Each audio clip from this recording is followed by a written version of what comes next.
The year is 1988, and the arcade scene is ramping up all around the world. The arcade industry was becoming so profitable that each machine could bring in enough money to buy a car or a house. Graphics were getting better, new genres were popping up, and little boys and girls across the world harassed their parents for money. Life was good, except for the parents. At the time, Taito was an unstoppable game company. They had started out in 1953 by Michael Kogan by importing and exporting jukeboxes and vending machines in Japan. They were also the very first company to bring Taito vodka to Japan. Probably because they're the only company named Taito out there.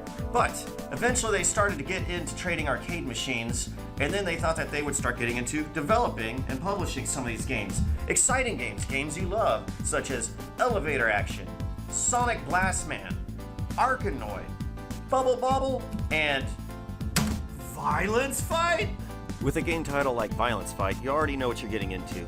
A shitty time where the fun does not come from the intended game experience, but the confusing experience that was unintended.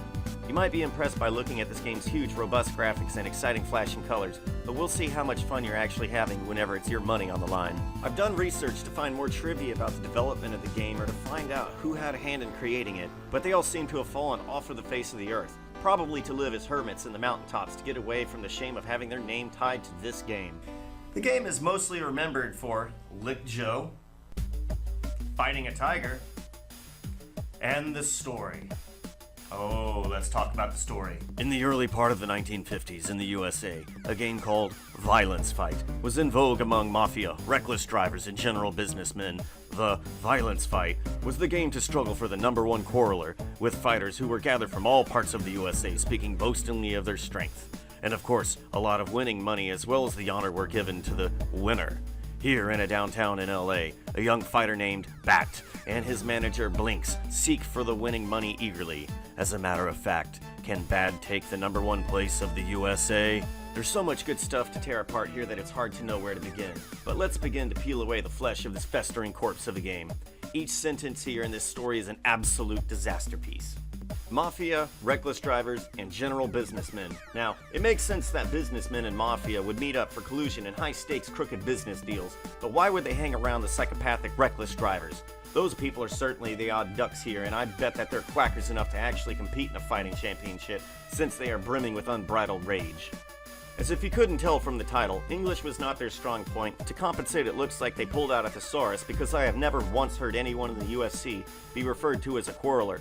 But perhaps quarreling is the correct word, since not only did they use their fists to fight with, but they also used their words to speak boastingly of their strength, thus destroying their enemy's ego.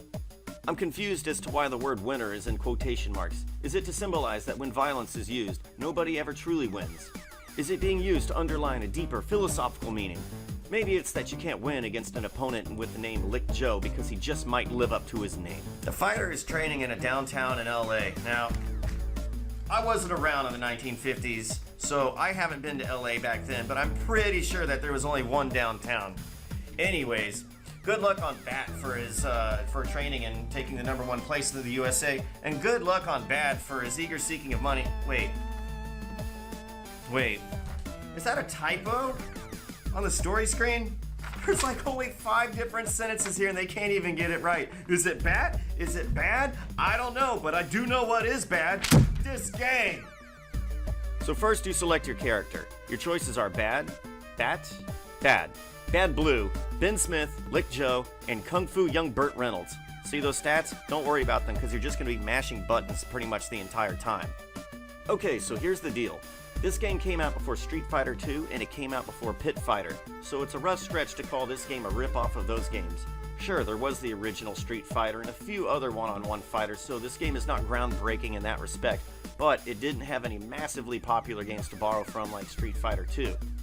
The graphics are huge and very good looking, and the backgrounds, dare I say, are full of life and very exciting. The characters have personality, and why not? Because they had a whole team of 8 different people working on that, but only 2 programmers, so your fighting controls are going to kind of end up stinking worse than dog do. The other thing about this game is... What on earth is that? Is that supposed to be a sound effect? Is that what fighting is supposed to sound like? Marvel Comics had already been out for a while using onomatopoeias and using things like thwack, boom, zock, and maybe sapow. I don't know what they're doing right here. Seriously. Bagoon? Gogoon?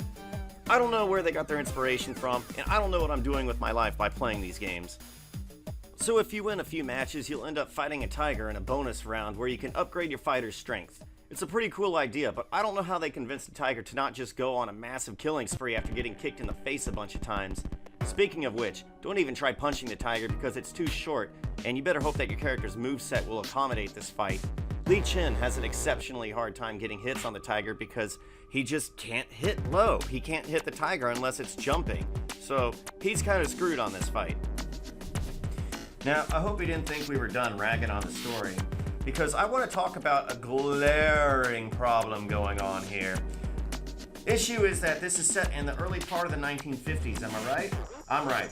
So, if you look in the stage, do you notice anything maybe in the background? It's the World Trade Center. The World Trade Center did not open its doors until 1973.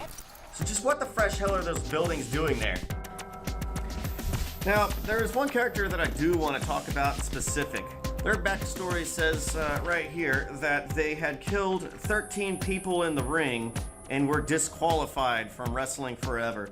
Now, I find 13 to be kind of a strange number. I find more than one, honestly, to be a strange number. So, now he fights in the street, killing everybody. And I also should mention that his name is Rick Joe. Now, how did his name become Lick Joe in a translation error in Japan? Well, in other news, congratulations to Ardmore for their only representation in any video game ever. And go Tigers! Anyway, once you win a match, you're treated to some amazing winning dialogue screens. We have the classics such as Next You, Come on, boy, Sammy You, and the most terrifying one of all, Kill You. I certainly don't want to meet these people in a dark alley or a lit alley or particularly anywhere, really. So we've covered the bonus stages and we've covered the fighting, but wait, there's more. We have fought Tony One, a big scary guy with a chain. We fought Ron Max, big bald dude. Yeah, what's up, brother? But now, for the final fight, we must face our forgotten younger brother. Yes, that's right, they copped out at the very end and said screw you to the player. I just want to go ahead and remind you that there were 8, that's right, count them, 8 character designers. Meaning that there's only 6 characters plus 1 tiger and 0 original ideas for the end of the game. And after you go ahead and beat your younger brother, your forgotten younger brother, to a bloody pulp, you're treated to some more text. You won all fight, and obtained not only money and peace, but also glory, and at the same time, you defeated your younger brother in new cruelty and vanity of violence. However, neither place for peaceful living nor time for consolation exists, because young and strong fighters will challenge you one after another, until you are defeated just as you defeated them, and lose the glory. This game's reception went largely unnoticed and had some potential that was never truly realized. How far Taito had come and slipped since Space Invaders and elevator action. But all in all, this game really is a lot of campy fun. I recommend giving it a play if you see it in an arcade somewhere, somehow, but now you know what to expect. It was really only popular in Mexico and US and Japan, it just didn't take so far. But it did do well enough to go ahead and spawn a sequel called Solitary Fighter. And it's pretty much the same exact game as Violence Fight, except they fixed the bad blue typo in the beginning. And sometimes people come out in the middle of the stage to stab you, and you get to fight a bear now. So that's cool. So grab your car keys, drive recklessly home, and I will see you in the next video.